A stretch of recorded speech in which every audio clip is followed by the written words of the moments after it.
Buenas tardes. Tardes buenas. Hola, ¿Qué tal? Bueno, aquí estamos nuevamente. hola. Bueno, ¿qué tal? Ahí está.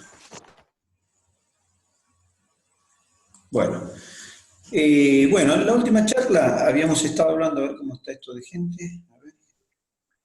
Estamos bastante bien, ya vamos con 20 personas, 19. Ahí vamos a comentar entonces. Bueno, la última charla estábamos hablando acerca de lo que era el pH que me interesaba, porque estábamos hablando de fisiología del tubo digestivo y dije que quería hacer un pequeño apartado para hablar sobre este pH, tema que se supone que, bueno, que ustedes lo van manejando por el tema de química, pero que yo lo menciono porque así se entienden las cosas bien, para que entendamos bien cuando hablamos, ¿no es cierto? Cuando hablemos del estómago y de la secreción gástrica y de las concentraciones de protones, y cuando hablemos también del medio interno más adelante. Entonces me interesa que tengamos un poco más el concepto de pH un poco más fino para que se entienda de qué se trata. Y decíamos en la última charla que el pH es una concentración de protones expresado en menos logaritmo para que tengamos para que los números que manejemos no sean números con comas y con tantos decimales. Pero que también decimos que cada punto en el pH representaba gran cantidad de protones, porque o gran variación en las concentraciones y por lo tanto gran cantidad de protones. Es decir, que modificar los pH era técnico. Pero en última instancia, decíamos, el pH nos representa lo que es una concentración de protones. Y además aclarábamos que los protones eran hidrógenos que habían perdido el electrón. Es decir, los átomos están hechos de... Sí. ¿Hubo una pregunta? No. No, Bueno, los protones tienen carga positiva y los electrones que giran alrededor de esos protones tienen carga negativa. Giran como si fueran... hoy en día este concepto ya cada vez es menos, yo ya se los dije antes, pero ahora se los aclaro de vuelta. Los protones, entonces, forman el núcleo y los electrones giran alrededor. Los electrones tienen carga negativa y los protones carga positiva. El motivo por el cual el electrón no se escapa no se escapa de la órbita, por llamarlo de una manera, no se aleja del protón, es justamente por una diferencia de cargas, es decir, son las diferencias de carga positiva y negativa que tienen el protón y el electrón, respectivamente, las que hacen que los electrones formen parte de los átomos, supuestamente de eso se trata. A su vez, los protones entre sí están unidos por interacciones fuertes, formando los núcleos. Pero en el caso y además unidos por, decíamos la vez pasada, por neutrones.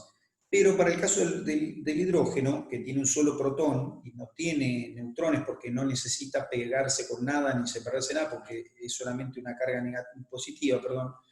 En el caso del hidrógeno, lo único que hay es un protón rodeado por un electrón. O sea que cuando nosotros sacamos el electrón del átomo de hidrógeno, a eso le llamamos protón. Por eso, cada vez que uno ve el simbolito del protón de signo positivo, es decir, del hidrógeno con el signo positivo, lo que está diciendo es que eso es un hidrógeno que ha perdido el electrón y por lo tanto, si un hidrógeno que está formado por un electrón y un protón si un hidrógeno pierde el electrón, entonces de lo que estoy hablando es de un protón. Pero ese protón no viene del aire, no es un protón que proviene, porque uno puede decir, ¿cómo puedo obtener un protón? Y lo obtengo sacándole un hidrógeno, sacándole un electrón a un hidrógeno. O sea, yo puedo obtener protones así. Hago esto, saco el electrón y entonces me queda el protón. ¿Existe alguna otra manera de obtener protones? Sí. Si uno bombardea atómicamente, si uno bombardea el núcleo de un átomo, es probable que los protones se desprendan. Pero esos protones que se desprenden de esa manera, eso se llama fisión nuclear, y son reacciones de alta energía, son como se fabrica una bomba atómica. Quiero decir con esto, los protones que se obtienen en nuestro organismo, los protones que están en la naturaleza habitualmente, provienen de átomos de hidrógeno que han perdido su electrón. No son protones desprendidos de un núcleo a fuerza de un choque con alguna partícula, sino que son simplemente obtenidos por desprendimiento de electrones, que suele suceder muy a menudo en los átomos de hidrógeno. Ahora, lo que sí pasa, y eso quiero aclararlo también, es lo siguiente: cuando yo tengo un protón, eso quiere decir que hay un electrón que le está faltando. Es decir, la tendencia a formar esto está siempre presente. O sea que el protón, cada vez que me queda un protón libre, siempre va a estar tendiente de buscar su apareamiento. Es decir, los protones libres tienden a buscar el apareamiento con estructuras de carga contraria. Ese es el motivo por el cual la cantidad de protones tiene mucha importancia en un medio biológico. Es decir, en cualquier medio puede tener una importancia, pero en el medio biológico la cantidad de protones es importante, porque cuanto mayor es la cantidad de protones, mayor es la interacción de esos protones con el medio que lo rodea. O sea que si yo tengo un medio con gran cantidad de protones, así,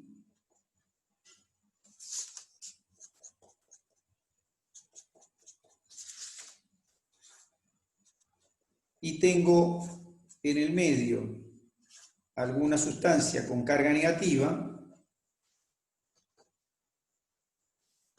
o sea, en este sentido, ¿qué va a pasar en el medio? La tendencia siempre va a ser a buscar el equilibrio entre el protón y aquello que tenga carga negativa, es decir, aquello a lo que le falte un electrón. Entonces, aquello que le sobre un electrón. Entonces, los protones siempre tienen tendencia a neutralizarse, o a ser neutralizados, o a neutralizar cargas del signo contrario. La importancia que tiene, o sea, primero entonces, ¿por qué nos importan los protones y las concentraciones de protones? ¿Por qué? Porque tienen tendencia a aparearse con moléculas que tengan la carga contraria. ¿Y por qué nos importa eso? Eso nos importa porque cuando las moléculas de carga contraria están unidas a una estructura molecular, la estructura molecular a la cual pertenece esa molécula puede desaparecer o lesionarse. ¿Qué quiere decir esto? Vamos a los ejemplos. Siempre los ejemplos son buenos. Si yo tengo ácido clorhídrico, un ácido clorhídrico está hecho de hidrógeno y cloro. ¿Está bien? Ácido clorhídrico está hecho de hidrógeno y cloro. ¿Está bien? Ácido clorhídrico hecho de hidrógeno y cloro. ¿Está bien? Si yo disocio el ácido clorhídrico, me queda esto. Esto se llama ácido clorhídrico. ClH, cloro, hidrógeno. Si lo disocio, es decir, lo separo el cloro del hidrógeno, me queda un protón que estaba unido a un cloro. Bueno, perfecto. ¿Qué pasa cuando yo libero este protón? Bueno, el protón tiene tendencia a asociarse o al cloro o a cualquier otra estructura que tenga carga negativa. O sea que los protones en el medio van a tener esa tendencia. Si yo tengo un medio con mucho ácido clorhídrico, con gran cantidad de ácido clorhídrico,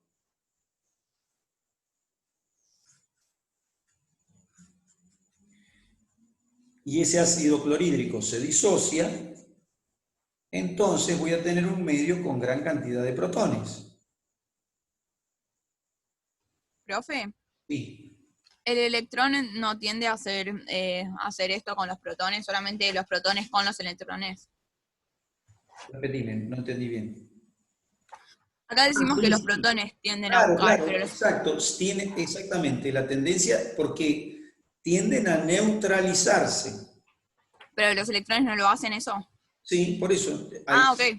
Es decir, electrones sueltos en general no suelen haber. Lo que suele haber son protones que se desprenden de una molécula que los contiene, porque la pregunta es, ¿cómo es que se obtiene, de dónde sale el protón solo? ¿Cómo hizo para separarse del electrón? No es que se separó necesariamente del electrón, estaba el hidrógeno solito y se separó del electrón, sino que el protón pertenecía a una molécula y al separarse de ella queda como protón solo. Por ejemplo, esta molécula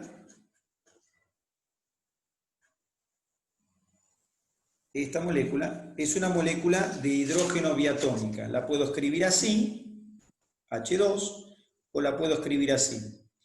Esta molécula tiene hidrógeno, pero esta molécula que tiene hidrógeno, esa molécula que tiene hidrógeno y que está unida, la realidad es que lo que le está pasando es que en esa molécula están compartiendo electrones esos hidrógenos. En realidad no es que hay un hidrógeno con un electrón cada uno, sino que hay dos hidrógenos con un electrón para los dos, que se mueve alrededor de los dos hidrógenos, de los dos núcleos, y se forma una molécula diatómica compartiendo un protón. Cuando yo la separe, uno de los dos hidrógenos me va a quedar desapareado. Entonces, ¿qué quiere decir? Los hidrógenos, los protones, provienen de moléculas previas. Provienen de moléculas previas. Cuando las dejan, esas moléculas previas suelen quedar con la tendencia a hacer lo mismo que hace el protón, a buscar su apareamiento. Esas moléculas, entonces si yo tengo agua y se separa, el agua es H2O, entonces yo tengo agua, bueno, con el hidrógeno pasa lo mismo, pero lo puedo hacer con el agua. Tengo el agua y esto pasa constantemente.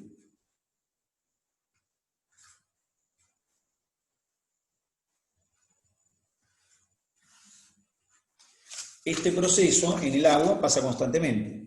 Es decir, el agua se disocia y cada una de las partes tiene tendencia a unirse con la otra y vuelve a unirse y vuelve a disociarse y vuelve a unirse y vuelve a disociarse y esto pasa permanentemente. O sea que eso pasa en la naturaleza permanentemente. Hay sustancias que tienen mayor tendencia a ceder sus protones al medio. ¿Cómo se llaman las sustancias que tienen tendencia a ceder los protones al medio?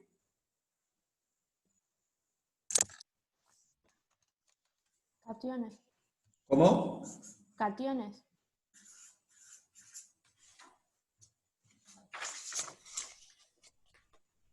Ácidos. Esa es la definición de ácido. La definición de ácido es sustancia capaz de ceder protones al medio. Esa es la definición de ácido. ¿Está bien? Entonces, los ácidos tienen por definición esa función de ceder los protones al medio. Esos son los ácidos. Entonces, las sustancias ácidas ceden protones a los medios y los protones tienen tendencia a unirse a la misma molécula que le dio origen y a otras moléculas que estuvieran en el medio. Pregunta, ácido clorhídrico. Todos han escuchado hablar del ácido clorhídrico. El ácido clorhídrico. ¿En el cuerpo se fabrica ácido clorhídrico? Sí. ¿Dónde? Estómago. En el estómago. ¿Estamos todos de acuerdo o no? Sí. Sí, sí. Bueno, ahora pregunto, el ácido clorhídrico industrial, el que se utiliza en la industria para distintas cosas, como corrosivo, para distintas cosas, para fabricar hipoclorito de sodio, para distintas cosas se usa, no importa. El ácido clorhídrico, que es industrial, ¿Es igual que el ácido clorhídrico que fabrica nuestro cuerpo? No. O sea, está compuesto por lo mismo, pero para mí que no se vuelve a disociar. Es el mismo. Y se disocia igual. Se va a disociar tanto más cuanto más alcalino sea el medio en el que se encuentre. ¿Qué quiere decir? Bien, yo voy a comprar ácido clorhídrico a la droguería, ¿no? Y le digo, mire, señor droguería, véndame un poco de ácido clorhídrico. Y el señor droguería me dice, ¿cómo lo quiere? Le digo, en la mano seguro que no. Lo quiero al 100%. ¿Qué significa que lo quiero al 100%? Puro. Es que no está disuelto. Que tenga solo cloro e hidrógeno. En ese medio, cuando yo mida la cantidad de protones que hay en ese medio, va a ser bastante alta, y lo que va a estar sucediendo ahí es que el cloro se va a disociar, pero se va a volver a unir rápidamente, porque la cantidad de protones que deja cada uno de los cloritos, de los ácidos clorhídricos que hay, está dejando su protón, y es como si entramos a un lugar y todo el mundo se saca el saco. Bueno, todos se quedaron sin saco, pero entonces cada uno agarra el saco de vuelta y se lo pone de vuelta. Es decir, nada, el ácido clorhídrico va a tener poca disociación. ¿Por qué? Porque todos los ácidos clorhídricos van a estar ahí, dejando sus protones. Sin embargo, cuando mida la cantidad de protones que hay, va a ser muy alta. ¿Se entiende? El ácido clorhídrico, la disociación no va a ser mucha, sin embargo, la cantidad de protones que va a haber sí va a ser mucha. ¿Por qué? Porque el proceso es inmediato. Es decir, los protones se sueltan, se juntan. Este proceso de suelto y unión pasa constantemente. Bueno, ¿Pero es por la unión covalente? ¿Sí o no? no tienen unión covalente. Ah, Tienen una unión inestable. Se separa el cloro del hidrógeno rápidamente. Fácilmente se separan. Perdón, ahí sí hacen unión covalente. No, perdón, en el agua no hacen unión covalente. Hacen unión covalente, y lo que se separa constantemente es esa unión covalente. Se separa el hidrógeno del cloro permanentemente. Permanentemente. Se separa el cloro del hidrógeno. Pero cuando se separa el cloro de uno, se une al hidrógeno de que dejó otro, o el mismo. Es decir, hay una tendencia a la formación constante porque hay mucho hidrógeno en el medio. Eso en un medio de cloro al 100%. Lo que no quiere, de ácido clorhídrico al 100%. Lo que no está queriendo decir que ese ácido no esté cediendo el protón al medio. Por definición, el ácido clorhídrico cede el protón al medio permanentemente. Pero como está puro y el medio tiene mucho ácido clorhídrico, los protones se sueltan, pero se vuelven a agarrar nuevamente rápido. Entonces uno sí mide el pH de ese medio, el pH es muy bajo, es muy ácido, la cantidad de protones es muy alta. Bien, ahora, en lugar de tener ácido clorhídrico al 100%, lo tengo al 50%. ¿Qué quiere decir? Que el 50% de las moléculas que hay ahí en ese líquido van a ser ácido clorhídrico, pero el otro 50% va a ser el medio que lo contiene, que generalmente es un medio acuoso. Entonces, en el ácido clorhídrico, el 50% que le pido al señor que me lo vende, el señor me vende un ácido clorhídrico que viene preparado, rebajado el 50%.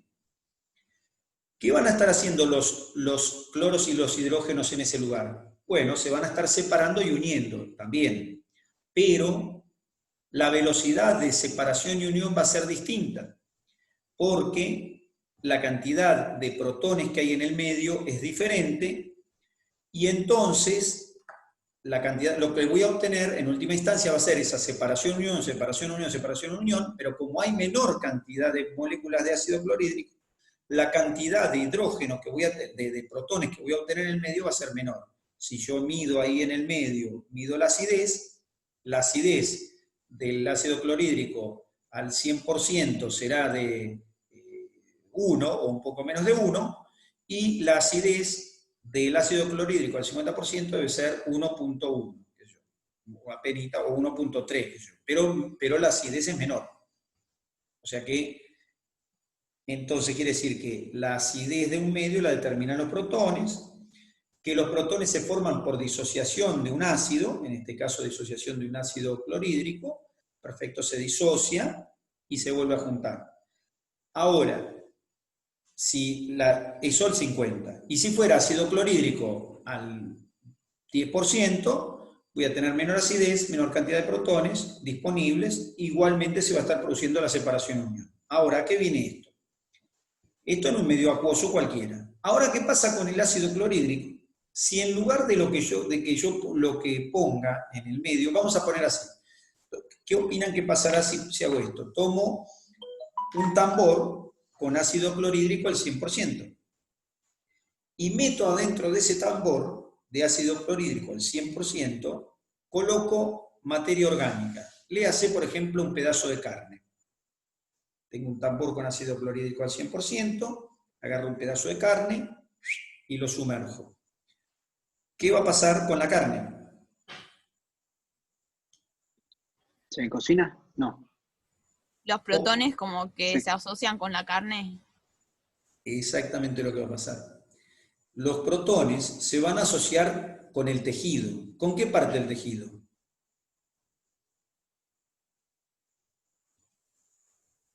Con todas las moléculas que presenten esta característica. ¿Se entiende lo que quiero decir? Por ejemplo,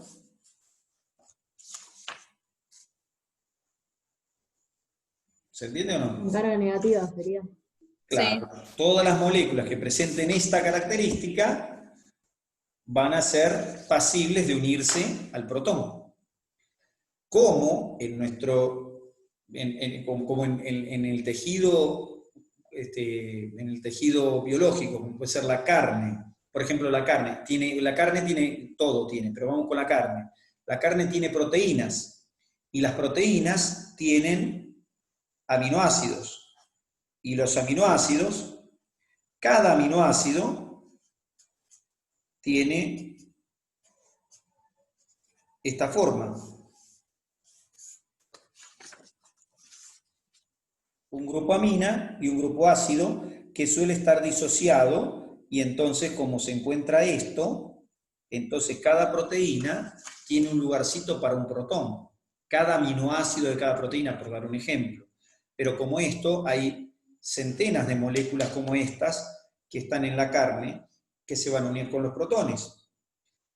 ¿Qué va a pasar? Me voy, dejo la carne adentro del ácido clorhídrico y vuelvo. ¿Y qué va a haber? Se va a reducir el ácido.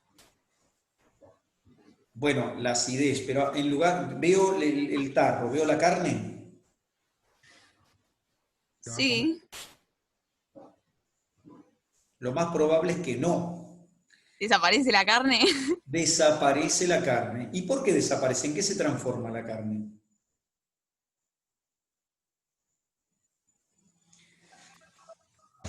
Seguramente has visto películas en las cuales un fulano, creo que esto no lo, supongo que no lo han visto en su casa, pero sí seguramente vieron las películas en las que un fulano le tira un ácido en la cara, un ñato, o en la cabeza, en la mano, donde sea. Y ustedes les muestra la película, ¿qué ven? ¿Qué se supone que pasa cuando le tiró ácido a una mano? Se desintegra, se quema. Se quema. desintegra. No se quema, se desintegra es correcto, pero no se quema. Quemarse es un proceso diferente. Quemarse es un proceso de oxidación en el cual el tejido se estaría combinando con oxígeno. Eso es quemarse. Quemarse, si yo quiero quemar este papel, ¿qué hago? Inicio una combustión. ¿Qué es la combustión? Que el carbono que forma este papel, esto salió de un árbol. El carbono, en este caso, porque salió de un árbol, las moléculas de carbono se combinan con el oxígeno y entonces se va quemando. Eso es quemar. Cuando yo quemo este papel, ¿no? ¿Qué ven ustedes? ¿Qué se ven? Ceniza. Fuego. O nada. ¿Cómo? Si se quema todo, nada. Bueno, Sí, el polvillo que cae. perfecto, pero mientras se va quemando, ¿qué ven? Fuego. Fuego. Fuego, ¿qué más? Humo. Humo, bien. Fuego y humo. El fuego corresponde a la liberación de calor intensa que se transforma en eso que llamamos llama, valga la redundancia, la llama que llama. Le prendimos fuego y yo veo la llama, que es la manifestación del calor que está generando la reacción. Y a su vez veo humo. ¿Y el humo qué contiene? ¿De qué es eso? Dióxido de carbono ¿Dióxido o monóxido de o carbono? monóxido. Perfecto, dióxido o monóxido de carbono. ¿Y de dónde sale ese dióxido y monóxido de carbono? El papel. ¿Por qué? O sea, De carbón. porque lo estás quemando. Y está bien. ¿Y por qué? Resultado de la Porque reacción. se está uniendo el carbono con el oxígeno. Exactamente. El carbono se está combinando con el oxígeno. Eso es una combustión. Combinación con oxígeno. ¿Se entiende? Eso es quemar. Pero en el ácido no hay quemadura, porque no es el oxígeno el que se está combinando con nadie. ¿Qué es lo que está pasando? Se está combinando los protones del ácido con las moléculas de lo que con la que lo estoy poniendo en contacto. Entonces, ahí lo que hay no es una combustión, porque la combustión utiliza oxígeno. Y tiene como resultado moléculas en las cuales interviene el oxígeno. Por ejemplo, dióxido de carbono, monóxido de carbono. Si una sustancia no se puede combinar con el oxígeno, ¿se puede quemar? No. No. No. Por ejemplo, si quieren prenderle fuego a un pedazo de metal, ¿se prende fuego? No. No. ¿Por qué? Porque el oxígeno, la reacción podría llegar a combinarse con el oxígeno, pero necesita unas temperaturas altísimas para combinar el metal con el oxígeno. Que además, cuando la genero, pueden combinarse con otros gases, pero per se, el hierro no se combina fácilmente con el oxígeno. Entonces no puedo quemarlo. Pero la madera, que está hecha de carbono, se prende fuego enseguida porque se combina el oxígeno fácilmente. ¿Está bien? Bueno, eso es quemar algo, una combustión. Lo mismo pasa cuando quemamos, por ejemplo, en la hornalla. ¿Qué sale de la hornalla? De las hornallas, ¿qué sale? El gas metano. Gas metano. Y el metano, ¿cómo es la fórmula? CH4, carbono con hidrógeno.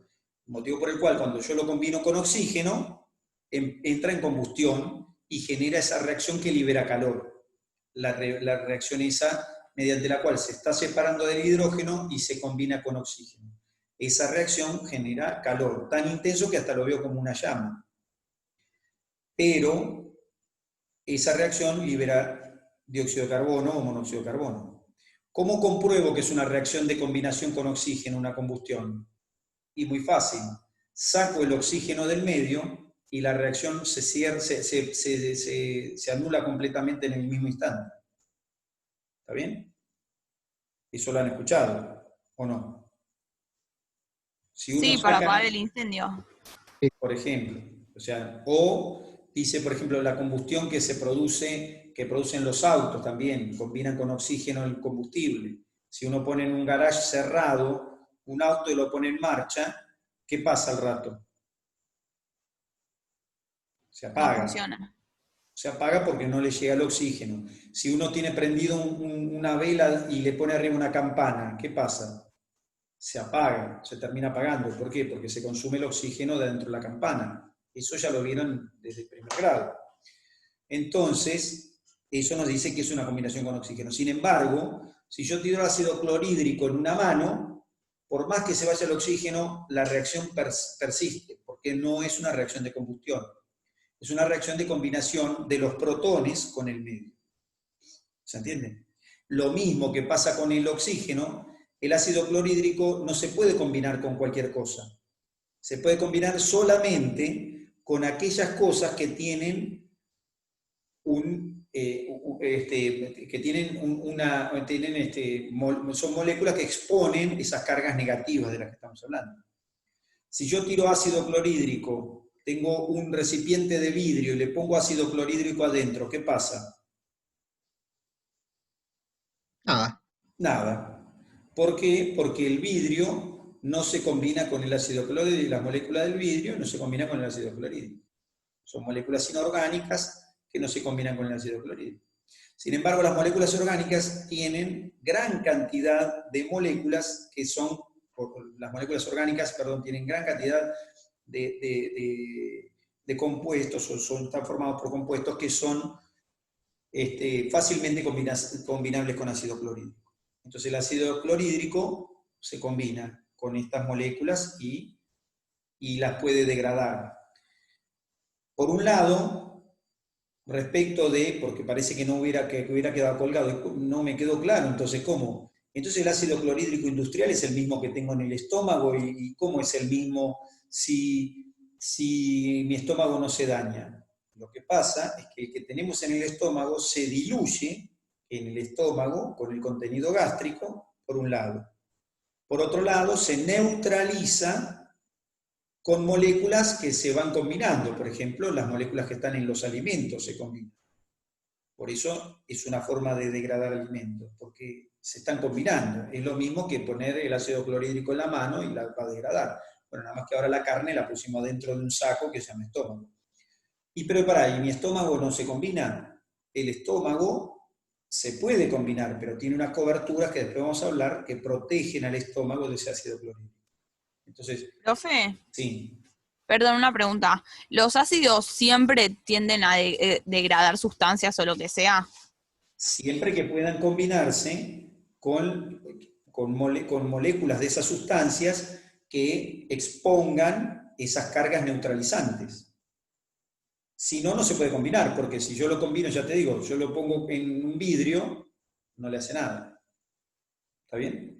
Es más, si yo, por ejemplo, voy con el ácido clorhídrico, tengo, no sé, una bicicleta, y entonces digo, uy, mirá, se me despintó la bicicleta, la quiero pintar de vuelta. Bueno, entonces agarro la bicicleta, le saco las ruedas, le saco todo lo que esté fuera del marco, dejo el marco pelado con lo que quedó de pintura. Agarro el marco, lo sumerjo en ácido clorhídrico un buen rato, lo dejo ahí y cuando lo saque sale sin pintura. ¿Por qué? Las pinturas, ¿de dónde se hacen la mayoría de las pinturas? ¿Qué tipo de compuestos son? Las pinturas son hidrocarburos, muchas derivadas del petróleo. ¿Está bien? Entonces, ¿qué pasa? Derivado del petróleo, cadenas de carbono, materia orgánica. Entonces, el ácido clorhídrico se combina con esas cadenas de carbono, y entonces saco el cuadro, pero cuando saco el cuadro de la bicicleta que es de metal, sale limpio. O sea que no se combinó con el metal, se combinó solo con la materia orgánica. ¿Está bien? Bien. El ácido clorhídrico tiene la capacidad, en el caso del ácido, cualquier ácido tiene la capacidad entonces de escindir moléculas orgánicas.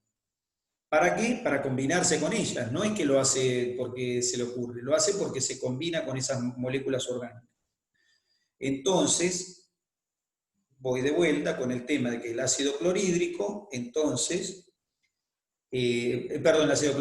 los ácidos nos interesan a nosotros porque ceden protones a los medios. Cualquier ácido, cualquiera. El ácido clorhídrico es un ejemplo.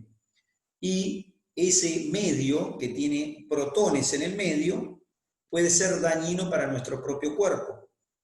Entonces los cambios de concentraciones de protones las consideramos como una situación importante a tener en cuenta cuando estudiamos la biología los compuestos y los seres vivientes, ¿no es cierto? Los compuestos orgánicos y los seres vivientes. ¿Por qué? Porque la cantidad de protones, es decir, la acidez que tiene un medio, puede ser un factor que modifique el medio en el que se encuentra. Entonces, si yo tengo, por ejemplo, una gran cantidad de ácido en mi cuerpo, esos ácidos ceden una gran cantidad de protones, y esos se combinan en gran medida con mis moléculas, y las pueden hacer que trabajen mal, aun cuando no terminen de destruirlos. ¿Está bien? Ahora, los protones de los ácidos son cedidos y tomados del medio constantemente por el ácido. Los ácidos se disocian y se forman nuevamente de forma permanente. El pH en el cual un ácido se disocia a la mitad se llama pK. P y una K. pK. El pK, algunos ponen P, K y una A chiquitita. El pK es un pH en el cual un ácido está disociado a la mitad, es decir, encuentro, no es así exactamente, pero es una proporción. Entonces, se supone que encuentro la mitad del ácido formado como ácido y la otra mitad del ácido como los protones, ¿está bien? Como los protones y la sal que se forma de ese bueno, no se forma sal, no, y vamos a ponerle y el álcali que se forma. Después vamos a ver el concepto de sal. No. Pero la No cuestión, entendí, profe. claro. Acá tengo en este medio, tengo ácido clorhídrico,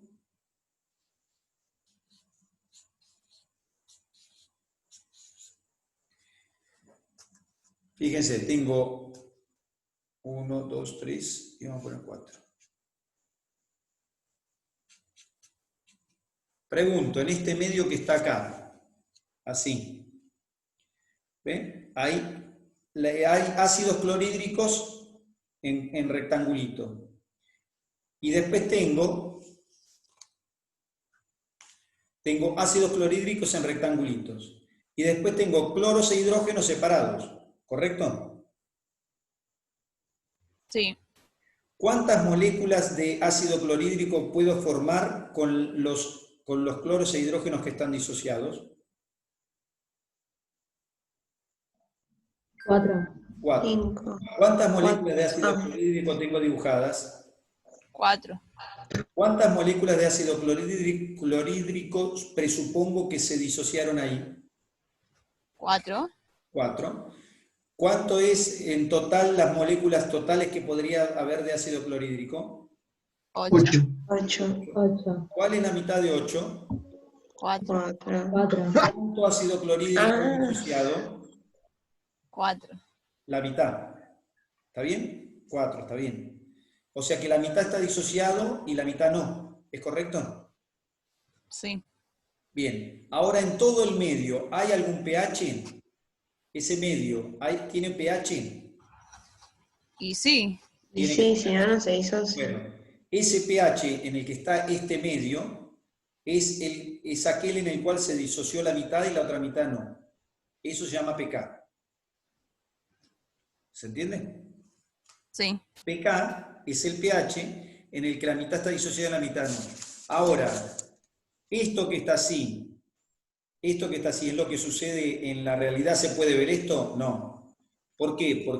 Porque las moléculas se forman y se disocian constantemente, pero eso sería como una foto de un lugar donde hay un pH en el cual ese ácido se disocia a la mitad, ¿se entiende? Se disocia a la mitad.